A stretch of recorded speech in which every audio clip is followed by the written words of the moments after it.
Los integrantes de este equipo son Celina Huerta, Michelle Luna y Raimundo Mercado.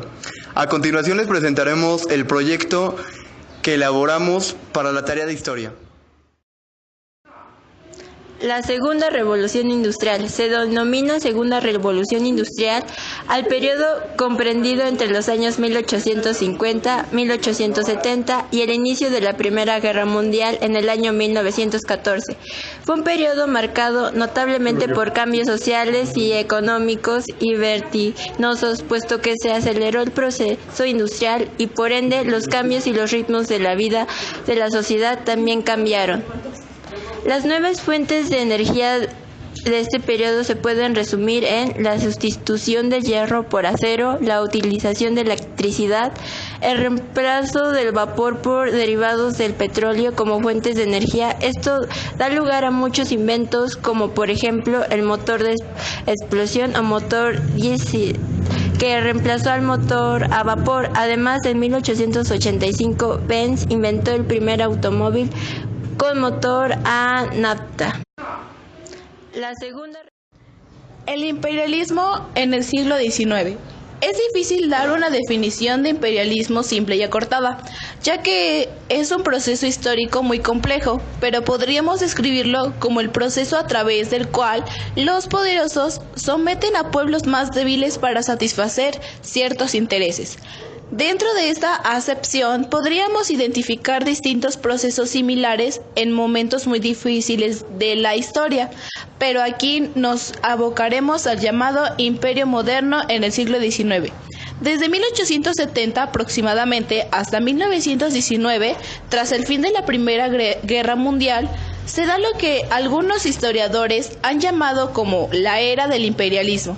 Este periodo está caracterizado por una intensa expansión colonial, en la que los países más poderosos salen denominar territorios enormes, regiones, dando origen a grandes imperios coloniales.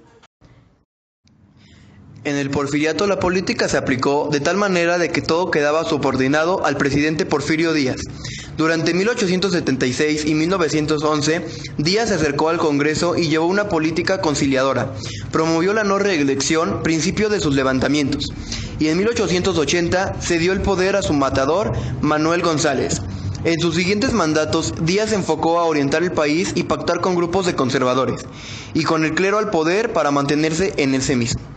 Esto quiere decir que se enfocó más en mantener la mínima rebelión posible en todo el país y mantener a todos bajo su mandato.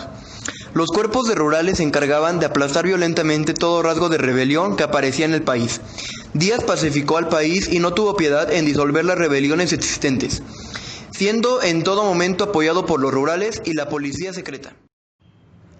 Durante el porfiriato, las diferencias sociales se extremaron en lo económico y cultural, mientras que las clases altas tuvieron un auge económico y cultural, llegando a vivir en las condiciones iguales a las que poseían las ciudades europeas. Debido a un afrancesamiento de la población mexicana, la clase media se dedicaba a las labores tales como el comercio, algunas industrias y artesanías, así como trabajaba en distintos niveles en empleos públicos, ascendiendo a la educación, lo que le permitió un modo de vida mejor, que es la clase baja.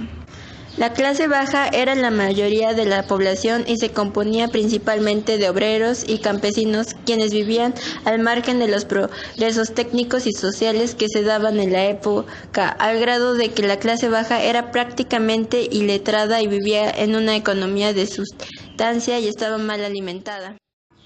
También en este momento el profesor nos dejó un proyecto el cual consistía en elaborar un muñeco que se parara solo y midiera 50 centímetros. Tras una larga búsqueda, nosotros decidimos hacerlo sobre Venustiano Carranza, el cual nos parece un personaje muy importante en la historia de México. En este momento conocimos principalmente a Porfirio Díaz, ya que este presidente causó mucha polémica por su obsesión al poder y su tiranía. Para muchos fue un villano al gobernar este país, ya que no les favorecía la clase baja y media, pues solo decían que prefería a los países extranjeros. Ya para terminar, Hemos aprendido a lo largo de este momento sobre cómo ha crecido la industria y la cultura, la economía y la tecnología sobre el país. Asimismo, podemos destacar la importancia de la historia, ya que con ella conocemos la evolución de las cosas que nos rodean y cómo hemos llegado hasta ahora. Con esto finalizamos el proyecto. Gracias.